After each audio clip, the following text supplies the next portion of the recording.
In this video, we will talk about the optimization functions that we use in our AI models so that we can find the minimum of our cost function in the most optimized way. We don't want to spend the entire day to go from point A to point B, which is our lowest. Therefore, we need an optimized algorithm to do that. And in this video, we're going to talk precisely about that, all right? So without further ado, let's get started.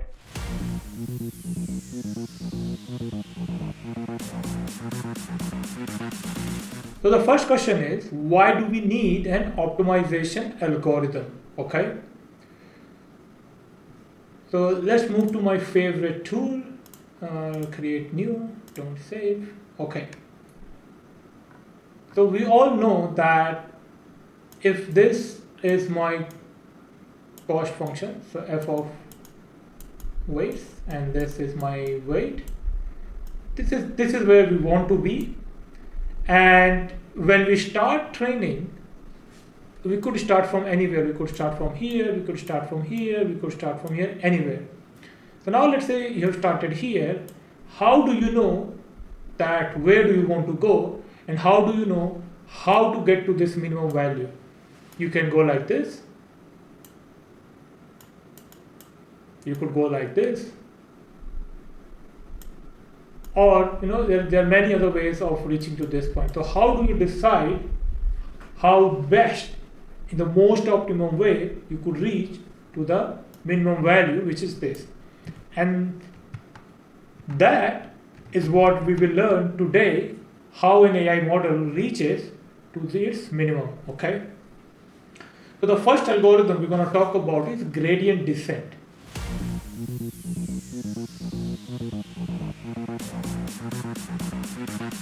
What this basically means is from any starting point, let's say you start here, you take the derivative of that cost function at that particular point, and then you move on the opposite direction of the sign of the gradient, okay? And then you keep updating the weights until you reach the local minimum or global minimum, hopefully, all right?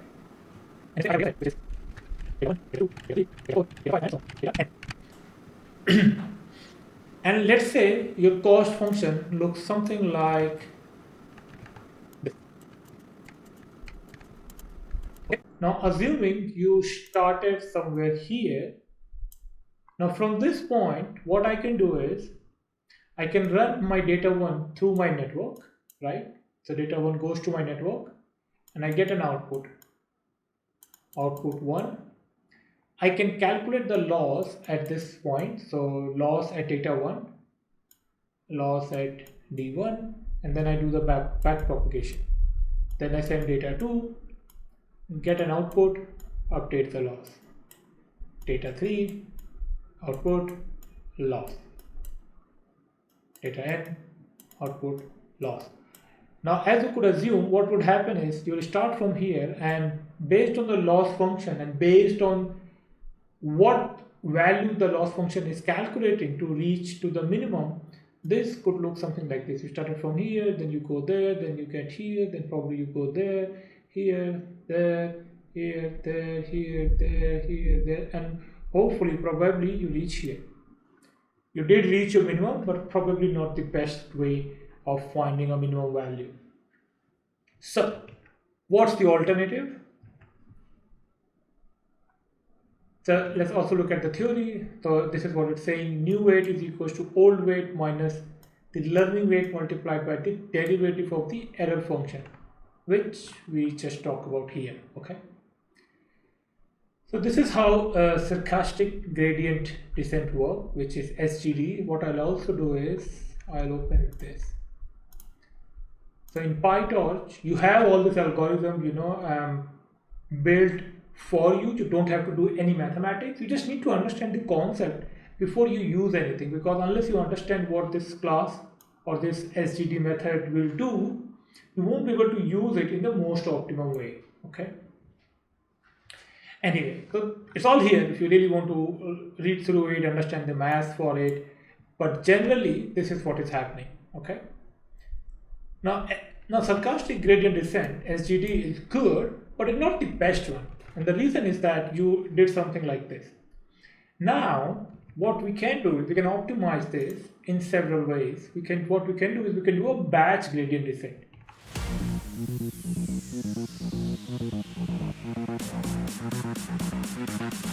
So what happens is something like this happens in almost every AI model that you build and you train. This is what happens. You have a data set, data 1, data 2, data n, okay? And you also have your cost function, you also have your optimization, so let's say something like this, yeah? So what we will do is, in batch SGD, so batch stochastic gradient, what you will do is, you will take one data, you will get an output, you'll calculate the loss, let's say loss L1, then you'll send data number 2, you'll get an output, you'll calculate loss number 2, and so on. So data n, you'll get output n, you'll calculate loss number n. Now you take the sum of all of these losses, and then you back propagate the network, and then you do this again with all the data, then you do this again with all the data, then you do this again with all the data, and so on. This in training jargon is called epochs. EOCHs. One epoch means that you have run through all your data set through the model one time. So epochs means that, let's say you are running all of this 10 times, which means all this data will go through your model 10 times. It will back propagate 10 times, okay? And the idea is that since you are taking the sum of all the losses, let's say you start from here, it will jump, but probably it will converge better than this. Now, as you can think about it, there could be a better and alternate way of doing this, and that is the last one, which is related term, surprise, surprise. We will do a mini batch SGD.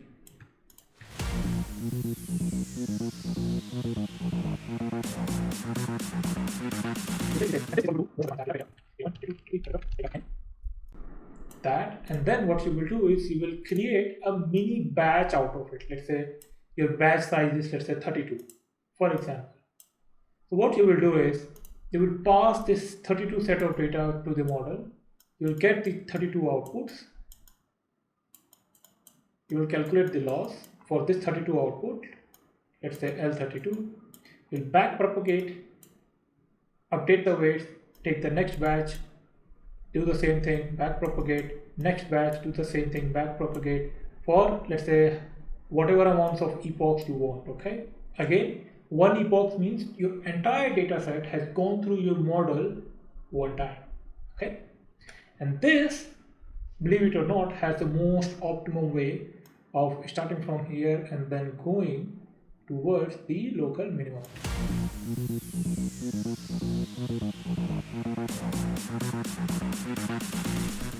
Now let's talk about very important concept called exponential weighted average, right? So I'll run this, and it means something like this. So let's say I have a daily data of temperature, right? So every day the temperature goes up and down like this for the entire year. And what I can do is I can basically take 2 days average. So every point that I plot on this graph is an average of past 2 days. So this is how the graph looks. I can take 7 days average. So every plot that you see here is an average of last 7 days. And of course I can do 10-day average. So now you see the same data point looks something like this. The one thing that you need to take away from this is the exact same data point, but when you take an average of a couple of days or couple of data points, it gets smoother and smoother. The noise becomes smooth. And why am I telling you this? Because this is one of the most powerful features that has been introduced within the optimization tools that has changed how AI works. Okay, so just bear with me. Just understand this, that when you take weighted average, the graph becomes smoother. Okay, And this is the formula of how you calculate each point. For t equals to 1, this becomes 0, and this becomes the exact data point multiplied by 1 minus beta, and now beta is a small number like 0.19, right? So I could say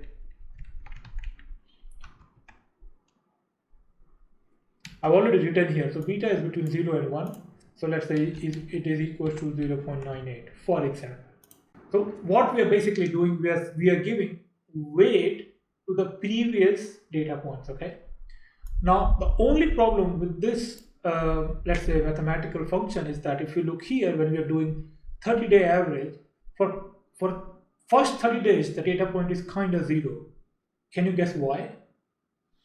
Obviously, for first 30 days, there is no data. So, for example, day 1, there is no negative 30 days. So, there is no day minus 1, day minus 2, day minus 30. Therefore, the value is 0. Now, this becomes a problem when we use these kind of techniques in the AI optimizations. And to overcome that, what we do is we basically add a bias to it.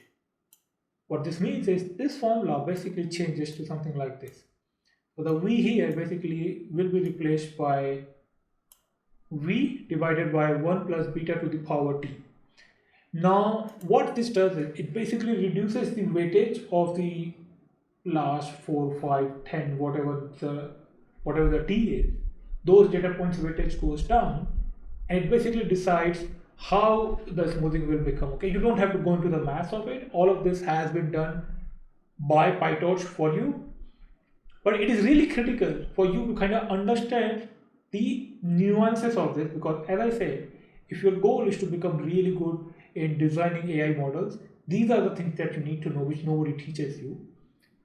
Okay, so just pay attention, pay close attention to it, because this is pure gold. I have researched a lot, and without this, you cannot become really good AI developer. Okay, so based on these details, now you can see that if there is a noise, we can smooth it out by using exponentially weighted average, and we can reduce this downwards 0 data point by adding a bias to it. Okay, now if you take all of this concept and if you think about your cost function, something like this. So if okay, now let's imagine I take all the data points and I draw a perpendicular line on this axis like this, from here, from here, from here, from here, from here, from here, from everywhere.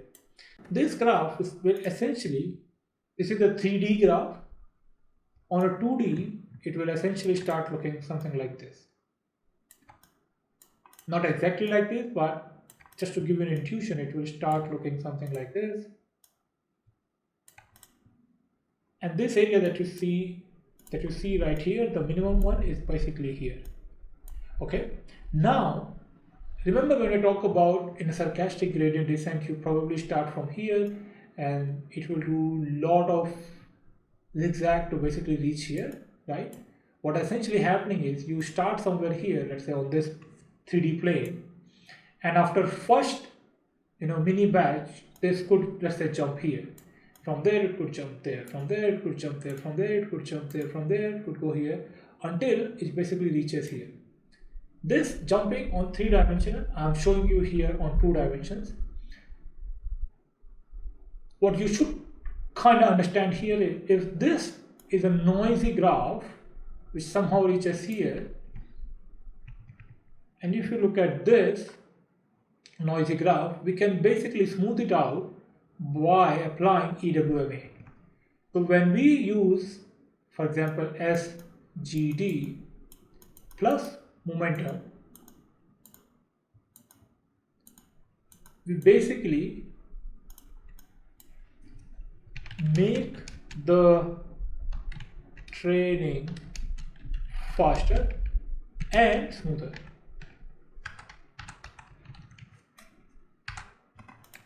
Right?